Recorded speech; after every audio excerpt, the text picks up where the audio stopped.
Bom dia, meninas e meninos, tá? Antes de eu começar a minha aula, eu tenho um recadinho para vocês. Já falei no grupo, mas tem gente que não faz parte do grupo, né? De História e Mitologia. É o seguinte, hoje é dia 10 de dezembro, será a nossa última aula de 2020, tá bom? Depois, vocês vão ter o final de dezembro sem aula e janeiro inteiro. Então, começou fevereiro, estarei gravando de novo as aulas, se não voltarmos à nossa amada FUNSAI Viva a Vida. Se nós voltarmos à nossa FUNSAI, que eu honestamente não acredito, a gente terá aulas presenciais como há 13 anos a gente tem, né? Mas, se não tivermos, né, como todas nós somos, né, de grupo de risco, mais de 60 anos, então, acredito que a gente não volte em fevereiro. Enquanto tiver a vacina, né, dificilmente a gente voltará. Então, começo de fevereiro, estarei aí gravando de novo as nossas aulinhas, tá? Então, nesse mês e meio, aproveitem, quem gostar, quem quiser, rever algumas aulas anteriores, que é bom, né? A gente às vezes esquece alguma coisa, e revendo também é bom, né? Eu acho. Bom, então, qual é a aula de hoje? A aula de hoje é um assunto que eu também já falei em aula, que eu sou apaixonada, que nós até fizemos um livrinho, olha o livrinho que nós fizemos. Então, assim como a gente fez de Shakespeare, assim como a gente fez da Divina Comédia, de Dante Alighieri, vocês têm um livrinho, né, que a gente fez na aula, várias aulas, depois vocês mandaram fazer o livrinho, né? Bom, hoje, então, é Dom Quixote de La Mancha, que é um clássico da literatura castelhana e mundial.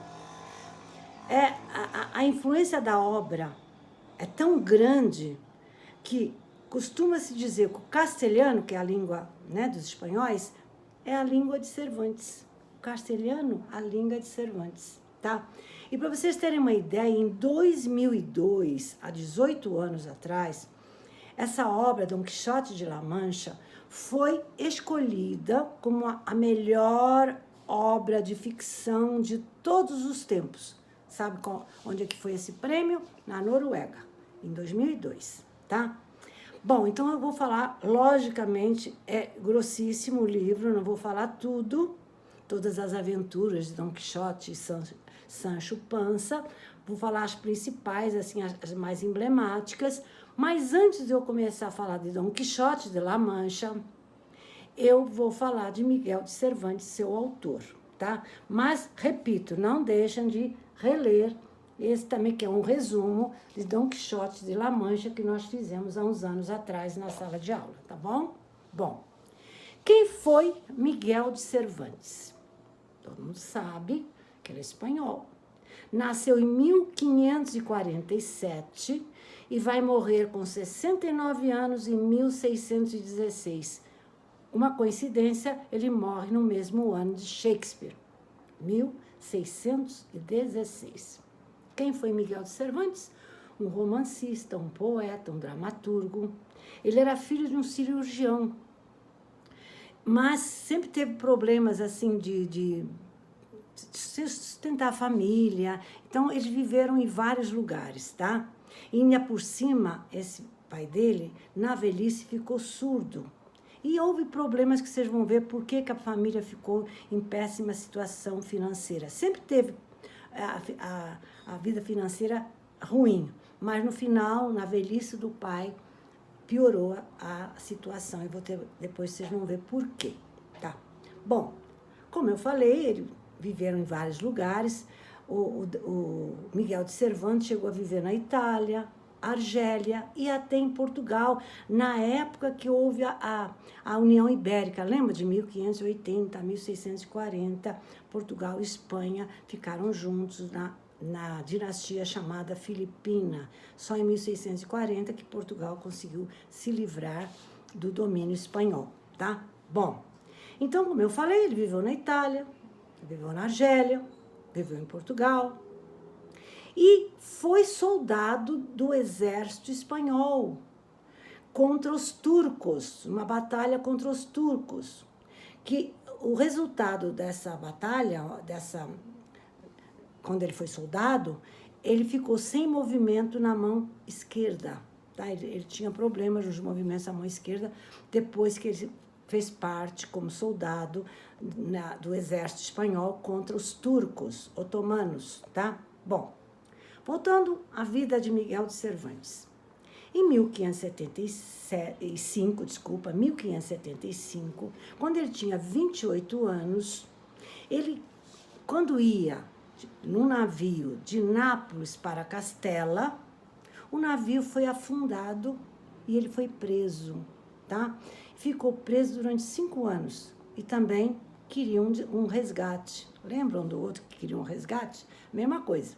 Então, ele ficou preso 5 anos, de 1575 até 1580. Aí, depois de 5 anos, a família, os amigos se reuniram e pagaram uma exorbitante soma para ele ficar livre. Foi aí que a família, que já não estava em boa situação financeira, piorou, ficou na ruína, tá? Bom, então, em 1580, ele foi livre. 4 anos depois, ele casou. Ele tinha 37 anos e casou com uma menina mais nova que ele, 22 anos. Ela tinha 15. Tá, isso em 1584. Estava casado há 1 ano, em 1585, ele foi a Portugal. Em 1585, quem governava era a dinastia filipina, Filipe II, e ele foi a Portugal, né, porque Portugal fazia parte da Espanha, falar, né, com o rei, tá? Que ele queria ir para a América, para ver se saía desse sufoco, dessa ruína, dessa miséria que ele e a família viviam. E ele foi pedir, tá? Que ele queria ser coletor de impostos lá na América, só que foi negado. Só uma parte, ele fez o mesmo pedido uns anos mais tarde e não conseguiu esse posto na América de coletor de impostos. Ninguém sabe por quê, mas ele foi negado 2 vezes pela coroa espanhola para ele ir para a América como coletor de impostos. Bom, como eu falei, a família estava em ruína, muito pobres, e aí ele foi preso 2 vezes.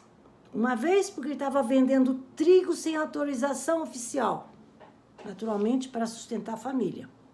E a segunda vez ele foi preso porque não conseguia pagar suas dívidas. Então, ele foi preso 2 vezes, tá? Em 1604, quando Miguel de Cervantes tinha 57 anos, foi morar com a família em Valladolid. Valladolid, tá? 1604. Eu tinha 1604, eu tinha 57 anos. Em 1605, acredita-se que ele começou a escrever Dom Quixote de La Mancha. A primeira parte, porque Dom Quixote de La Mancha tem várias partes e é bem longo. Então, a primeira parte, ele começou a escrever em 1605. E ele terminou de escrever só em 1615. Demorou 10 anos para escrever a obra inteira. Mas logo a primeira parte, quando ele divulgou, nossa, foi um sucesso. Várias edições, sabe? Foi um sucesso na Itália, na França, tá? Então, já melhorou a vida dele, né? Bom, qual é o objetivo da obra? Por que ele escreveu Dom Quixote de La Mancha de 1605 a 1615? Só uma parte, ele morre 1 ano depois que acaba a obra. Ele morre em 1616, lembram? Bom, por que ele escreveu essa obra? O objetivo da obra era fazer uma sátira às novelas de cavalaria medievais. Antes, na Idade Média, principalmente a partir do século X, a Idade Média, vocês sabem, vai do século V ao XV. Mas a cavalaria medieval teve aquele sucesso todo, principalmente a partir do século X. Tá? Foi muito popular a cavalaria medieval. Tá? Na época dele, já estava em decadência. Bom, então a obra foi para satirizar as novelas da cavalaria medieval. E também ele retratou na sua obra o homem entre a fantasia e a realidade. A realidade e a fantasia. O homem vivendo na fantasia e o homem vivendo na realidade. Tá? Bom, quem eram os cavaleiros medievais? Por que que ele quis satirizar os cavaleiros medievais? Por que que ele quis criticá-los? Tá? Ele criou uma personagem, né, que enlouqueceu de tanto ler o Dom Quixote. Ele era, eu vou falar sobre ele era um personagem do livro, o principal personagem do livro, de que tanto ler novelas da cavalaria medieval, ele acabou se achando que era um cavaleiro. Como se fosse uma loucura. Por isso que ele trata o homem entre a fantasia e a realidade. Vocês vão ver, esse Dom Quixote está entre a fantasia e a realidade. Ele leu muitas novelas da cavalaria medieval, tanta novela que ele se achou que era um cavaleiro medieval, tá? Bom, quem eram esses cavaleiros que mexeram tanto com a cabeça de Dom Quixote? O Dom Quixote é o personagem, mas o nome dele mesmo é Alonso, vocês vão ver.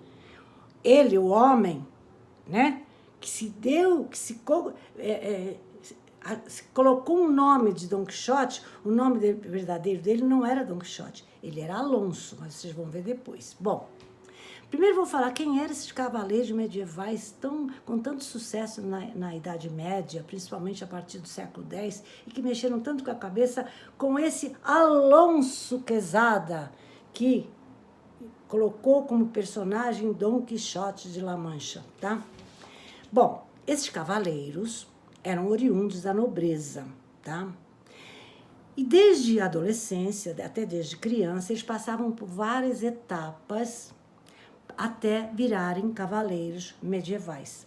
Aprendiam técnicas de combate, a montar os cavalos, a ver, dar valor à valentia, à fidelidade, à lealdade. Bom, mas esses cavaleiros medievais eram da nobreza. Por que eram da nobreza? Porque eles precisavam de escudo para se defenderem, de um elmo, que é um capacete, eles precisavam de uma armadura, eles precisavam de um cavalo. E essas coisas só a nobreza tinha. Foi na época dos feudos, vocês lembram que era um feudo, era uma propriedade do senhor feudal, de um nobre senhor feudal, cuja servidão, os servos trabalhavam, né, para eles. Então os servos trabalhavam de sol a sol, não tinham cavalo, não tinham armadura, não tinham elma, e não iam defender o feudo. A defesa, né, dos soldados, depois da cavalaria, surgiu, né, os exércitos, né, populares, surgiram depois das armas de fogo. Na Idade Média, quem defendia o feudo, quem defendia as mulheres, principalmente as viúvas e as donzelas, quem defendia a igreja, quem defendia os fracos e oprimidos, quem defendia o bem e a justiça, eram os cavaleiros medievais, tá? Com as armas que eles tinham, com os apetrechos que eles tinham.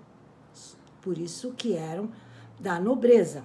E um senhor feudal, um nobre, que quanto mais cavaleiros tivesse, mais rico ele era, tá? Então, eles defendiam os feudos, a igreja, as mulheres, as viúvas, as donzelas, os fracos, tá? O bem, a justiça. Bom, então, era um processo, né, de aprendizado desde criança, tá? Até que eles passavam por uma cerimônia e faziam um juramento, tá? Mas, em tempos de... Isso na guerra já sabia, defendiam tudo isso que eu falei. Mas em tempos de paz, eles lutavam e faziam torneios entre si, tá? Para se exercitarem, tá? Havia até torneios entre cavaleiros medievais, que o vitorioso nesses torneios recebia a mão de uma princesa, para casar com uma princesa, tá? Bom, mas, então, nós vamos ver que esses cavaleiros medievais, tá? Eles faziam um juramento. E como era esse juramento? Eles ficavam, na véspera de fazer esse juramento, quando eles viravam realmente cavaleiros, eles ficavam a noite inteira orando numa igreja, Aí no dia seguinte, depois de orar a noite inteira numa igreja, eles eram sagrados cavaleiros e faziam juramento de fidelidade, de lealdade, de valentia, de defesa, né? Sempre levando em conta o bem e a justiça, tá bom? Bom, então isso eram os cavaleiros medievais. Bom, mas vou voltar a Dom Quixote. A obra Dom Quixote de La Mancha, um dos maiores, ou talvez o maior clássico da literatura mundial, tá? Houve vários clássicos, mas esse Dom Quixote de La Mancha está incluído principalmente nos 4 principais clássicos da literatura mundial. Os Lusíadas de Camões, Dante Alighieri, a Divina Comédia de Dante Alighieri, tá? A Eneida de Virgílio, e teve muitas, mas essas principais, e Dom Quixote de La Mancha. Essas são as 4 consideradas os 4 grandes clássicos. Tem outros, muitos outros, tá? Bom, enfim, voltando a Dom Quixote. A obra tem 126 capítulos. Como eu falei, ele demorou 10 anos para escrever. E tinha como personagens Alonso Quezada, aquele que enlouqueceu de tanto ler sobre a cavalaria medieval. Esse Alonso Quezada virou Dom Quixote na obra. E quem era esse Alonso Quezada? Era um fidalgo, tá? Empobrecido, solteiro, alto, magro, de uns 50 anos, que ele vivia, tá? Num lugar chamado, com a sua sobrinha e sua ama, tá? E as pessoas que tinham contato com ele, com a sobrinha e com a sua ama, eram um padre e um barbeiro, tá? Então eles viviam isolados lá. Ele vivia lendo a cavalaria medieval. E tinha a sua sobrinha e a sua ama. E tinha o padre barbeiro que de vez em quando iam lá conversar, naturalmente filar umas boias, etc. Esse é o principal personagem de Dom Quixote de La Mancha. Depois tem Sancho Panza. Quem é esse Sancho Panza? Que depois vai virar o seu servidor, escudeiro. Que escudeiro? Todo cavaleiro tinha um escudeiro que carregava os escudos, que carregava algumas armas. Era como se fosse um ajudante do cavaleiro medieval, tá? Só que esse Sancho Panza era um lavrador, casado, gordo, comilão e analfabeto. E, em vez de carregar o escudo e as armas de Dom Quixote, ele carregava remédios e comida, tá? Esse Sancho Panza resolveu acompanhá-lo porque o Dom Quixote, não, Alonso, prometeu para ele que ele iria ser um governante de um povoado, de uma ilha que ele conquistasse. E ele foi, tá? Bom, outro personagem de Dom Quixote de La Mancha, Dulcinea del Toboso, porque ela era de Toboso, uma região lá da Espanha. Essa Dulcinea era a dama que ele idealizou para quem ele iria oferecer suas vitórias. Era costume os cavaleiros medievais oferecerem suas vitórias à sua dama, a dama que eles eram apaixonados. Então ele escolheu essa Dulcinea, que seria a dama para ele oferecer suas vitórias, a dama a quem ele iria honrar. Só que o nome dela não era Dulcinea, era Aldonza Lourenço. Feia, analfabeta, desajeitada, camponesa, ignorante. Completamente, acho que ela era analfabeta completamente. Mas para ele, essa Aldonza era a Dulcinea, era a mais linda das princesas. Ele olhava para a Dulcinea, embora ela sendo feia, analfabeta, desajeitada, para ele era a mais linda das princesas. Tá? Assim como Sancho Panza, para ele era o mais importante escudeiro. Tá? Bom, e onde morava Dom Quixote? Em La Mancha.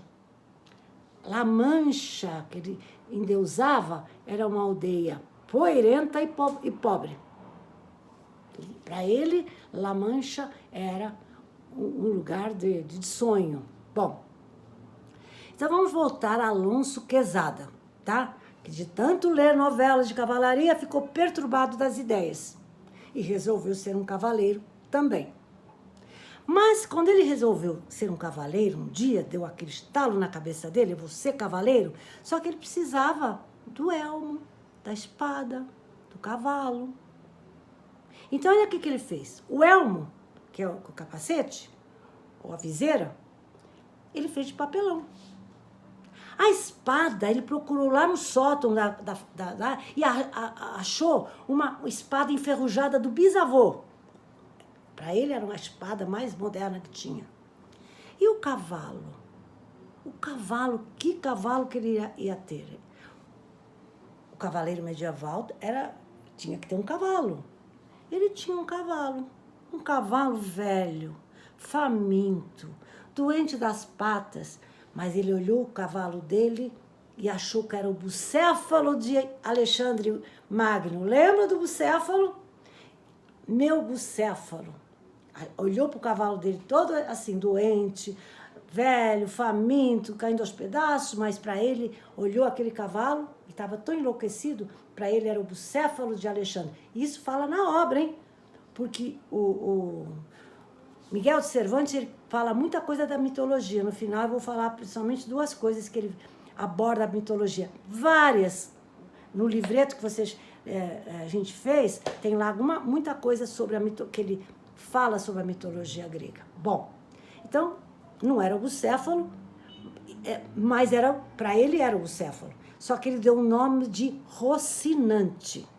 Rocinante. Bom, então, já com seu elmo de papelão, a sua espada enferrujada do seu bisavô e o seu cavalo Rocinante, que para ele era o bucéfalo, apetrechado, ele acordou muito antes do sol nascer, saiu sozinho, sem a irmã ver, sem a sobrinha ver, a ama ver, e saiu sem ninguém ver, saiu antes do sol nascer, em cima do seu Rocinante, e após um dia de caminhada, chegou a uma estalagem. Estalagem, você sabe, uma pousada. Depois de caminhar com o cavalo, um dia quase. Chegou à tardinha, lá, nessa estalagem, que ele olhou a estalagem, a pousada, para ele era um castelo, tá? Comeu, aí chamou o dono da estalagem, ou afastou lá para um lugar, se ajoelhou e disse assim, eu ordeno que me sagres cavaleiro. Não me levantarei daqui do chão enquanto não me sagrares como cavaleiro. O dono da estalagem já viu logo que ele era louco, né? Segurou o riso e tal. Bom, ele quer que eu sagre cavaleiro, vou sagrar. Então, fingiu que fez a cerimônia de sagração e ele saiu dali muito feliz. Ele era sagrado cavaleiro. Saiu dali muito contente. E seguiu viagem. De novo, sobre o seu Rocinante. Tá? Ele deve ter dormido, foi no dia seguinte ele seguiu viagem. Tá? No dia seguinte, então, ele sai de novo, bem cedo, em cima do seu Rocinante, do seu cavalo. E olha pela estrada e vê uns comerciantes em sentido contrário, assim, vários comerciantes que tinham feito suas obras de comércio, seu comércio, e estava voltando, naturalmente, da cidade. E quando ele viu aquele monte de comerciantes na estrada, ele viu-os como inimigos. O que ele faz? Investe contra esses comerciantes, que ele acha que eram inimigos. Resultado, leva tantas pauladas, ele cai do cavalo e fica no chão com o corpo todo moído. Bom, ele fica lá jogado no chão e é socorrido porque um vizinho da aldeia o conhece.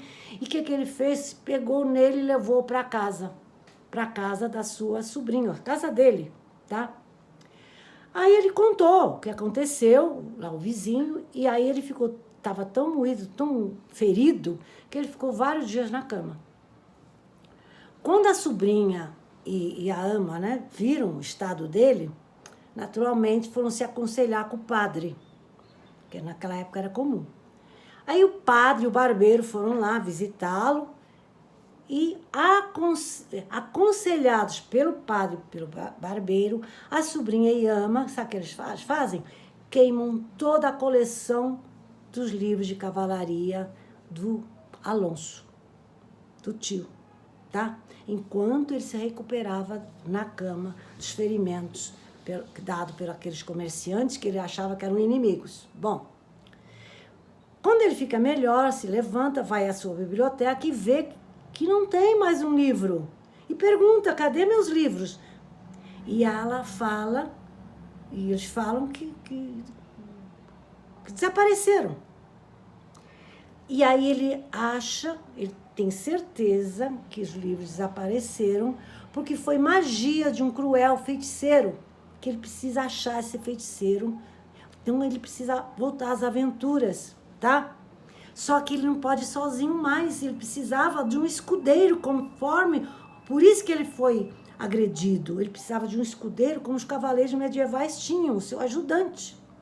Então foi por isso que ele foi ter com Sancho Panza, esse camponês, né? esse gordo, faminto, e disse para acompanhá-lo, que ele seria, que governaria uma ilha depois que ele participasse das suas aventuras. E ele foi. Acreditando ou não, ele foi com ele, tá? Bom, Don Quixote tem muitas aventuras, tá? Aventuras que se sucedem sob a alucinação de Don Quixote, que ele acha que está vivendo no tempo da cavalaria. São muitas, muitas aventuras, mas contarei apenas 3, tá? As mais conhecidas, tá? A dos moinhos de vento, quando ele lutou contra os moinhos de vento, quando ele lutou contra o rebanho de carneiros e quando ele olhou 3 camponesas e achou que uma delas era a Dulcineia e as 2 que a acompanhavam, as camponesas, eram suas damas de companhia, tá? Vou começar então pelos moinhos de vento. Estavam pela estrada o Don Quixote e o Sancho Panza e viram 30, 40 moinhos de vento, muito comuns naqueles lugares. Naquele lugar era comum aqueles moinhos de vento. Quando ele olha os moinhos de vento, ele diz, olha, os gigantes, vou ter que lutar contra eles, os gigantes. O Sancho, né, assustado, diz, não, eles não são gigantes, eles são moinhos de vento. São gigantes que vêm lutar contra mim. Nisso, houve uma rajada de vento e as asas de um moinho começaram a rodar. E aí, o que ele fez? Foi com tudo contra as asas desse moinho. Sem dar tempo do Sancho acudi-lo, segurá-lo. Ele foi com a espada, com toda a força, lutar contra as asas do moinho de vento. A sua lança se fez em pedaços e ele caiu no chão sem se poder mexer, porque ele levou um tranco lá do vento do moinho e foi ao chão. Sancho foi socorrê-lo, ajudou a se levantar e a montar de novo no cavalo. E dali seguiram para outras aventuras, tá? O moinho de vento, a expressão lutar contra os moinhos de vento, hoje em dia, essa expressão, lutar, tem que lutar contra os moinhos de vento, existe no sentido de atacar inimigos imaginários. Ele parece que está lutando contra os moinhos de vento, ele imaginou aqueles inimigos. Ou também significa realizar esforços em vão. São moinhos de vento, quer dizer, vou me esforçar em vão, entendeu? Bom, voltando à segunda conquista, vamos dizer assim, segunda luta do Don Quixote, a segunda que eu falei que eu ia falar, sobre o rebanho de carneiros. Saíram dali, mais adiante ele viu um rebanho de carneiros. E ele olhou o rebanho de carneiros e disse, o exército de inimigos avança contra nós. O Sancho tentou dizer que era um carneiro, mas não adiantou. E aí o que ele fez? foi com tudo, menos com a espada, mas foi com tudo que ele tinha e lutar contra os carneiros. O que é que aconteceu? Qual foi a consequência? Ele foi pisoteado pelas ovelhas e surrado, muito surrado pelos pastores, tá? E aí ele ficou também no chão, quase morto, tá? Mas não desiste. Ele continua, o Sancho falou para desistir, mas ele não quer desistir, porque ele tem que combater as injustiças do mundo e homenagear a sua dama, tá? Bom, ele estava tão mal que não podia nem montar no cavalo, depois dessa surra que ele levou dos pastores, tá? Que ele acabou encontrando, né, o padre e o barbeiro, que estavam procurando por ele. A sobrinha e a ama mandaram o padre e o padeiro, o padre e o barbeiro procurá-lo. Elas estavam preocupadas. E o acharam ali, jogado no chão. Então, os dois, ajudados por Sancho, o levam para a sua casa. Desta vez numa jaula, porque ele não queria ir para a sua casa, tá? Bom, terceira aventura. A terceira aventura aconteceu. A terceira aventura que eu estou contando, mas teve muito mais, hein? Ele viu ao longe 3 camponesas montadas nos seus burros, nos seus asnos. Elas carregavam repolhos para o mercado, iam vender repolhos no mercado. E ele olhou-as e achou que uma delas era a Dulcineia e as outras 2 eram suas damas de companhia. Chegou perto delas e se ajoelhou na frente de quem ele achava que era a Dulcineia, tá? Então, o que elas fizeram? Deram repolhadas na cabeça dele. Mas Sancho, para ele não ficar muito triste, falou que aquilo, olha o que Sancho falou, que aquele repolho que ele levou a repolhada na cabeça é um anel de esmeralda enfeitiçado em repolho, tá? Então, Dom Quixote acreditou no Sancho e colocou o repolho na bolsa, que achou que realmente era o anel enfeitiçado, né? Pelo aquele feiticeiro que acabou com os livros dele, tá? Bom, enfim, já passei muito tempo do nosso horário. Enfim, houve outras aventuras. Se possível, leia o original. Se não possível, leia o nosso resuminho, porque é uma obra maravilhosa. Eu dei muitas risadas quando li alguns anos atrás, tá? Então, é muito, muito, muito boa essa obra. Bom, como eu falei que ele aborda a mitologia durante toda a sua obra, tá? E 2 coisas que ele fala. Primeiro, ele falou do bucéfalo. Para ele era o bucéfalo. E segundo, ele fala no nó górdio. Lembram do nó górdio? Tá? Vou falar rapidinho, você já tem essa história. O rei da Frígia morreu, não deixou herdeiros, né? Ninguém sabia quem ia ser o rei. Aí um oráculo disse, o rei, ninguém pode escolher nenhum rei. O rei vai chegar numa carruagem na Frígia, tá? E aí vocês vão reconhecer que vai ser o rei.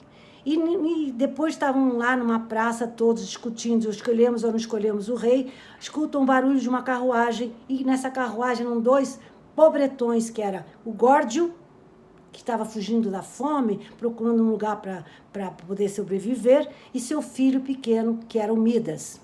Quando eles chegaram na praça, todo mundo começou a clamar, nosso rei chegou. Então, Górdio, que estava procurando não passar fome, acabou virando o rei. E ele, em agradecimento aos deuses, pegou na sua carruagem, colocou uma corda dentro de um templo, mas colocou um nó tão forte que ninguém conseguia desatar aquele nó. Passado muitos e muitos anos, chegou lá o Alexandre o Grande. E ele sabia que havia uma profecia que quem conseguisse desatar o nó daquela carruagem, isso aí foi passado de geração para geração. Quem conseguisse desatar o nó daquela carruagem lá de Górdio seria o dono de toda a Ásia. Mandaria em toda a Ásia. Chegou lá o Alexandre, todo mundo tentava, não conseguia, desistia. Tentava, não conseguia, desistia. Só que o Alexandre Grande chegou lá, olhou, não conseguiu desatar e foi com a espada e cortou. Então, ele, o Alexandre Grande, não desatou, cortou o nó de Górdio. E ele realmente foi o dono de toda a Ásia, com as suas conquistas. Tá. Por que Miguel Cervantes fala no Dom Quixote sobre esse nó Górdio? Pelo seguinte, na história, há lá uma aventura que o Sancho Panza foi castigado, seria castigado com 3.000 chicotadas. A sentença dele teria que levar 3.000 chicotadas. Então, o Dom Quixote foi defendê-lo. E a defesa dele, do Sancho Panza, falou assim: se Alexandre Magno cortou o nó Górdio, dizendo, tanto faz cortar como desatar. E não desatou, mas cortou, e assim mesmo não deixou de ser o dono de toda a Ásia. Então, em vez de Sancho Panza levar 3.000 chicotadas, pode ser substituído por outro para levar as 3.000 chicotadas. Não precisa ser Sancho Panza. Entenderam? Então, essa foi a passagem que ele fala do nó Górdio, né? E depois também falou, como eu falei, do bucéfalo, tá bom? Gente, hoje foi a aula mais comprida, ainda bem que é a última, senão vocês vão ficar até com raiva de mim, tá? Então, releiam as outras aulas e Feliz Natal, feliz férias, e que entrou fevereiro, estarei aqui de novo. Espero que na FUNSAI, se não for, será aqui também. Beijos, beijos, beijos. Feliz Natal, feliz Ano Novo.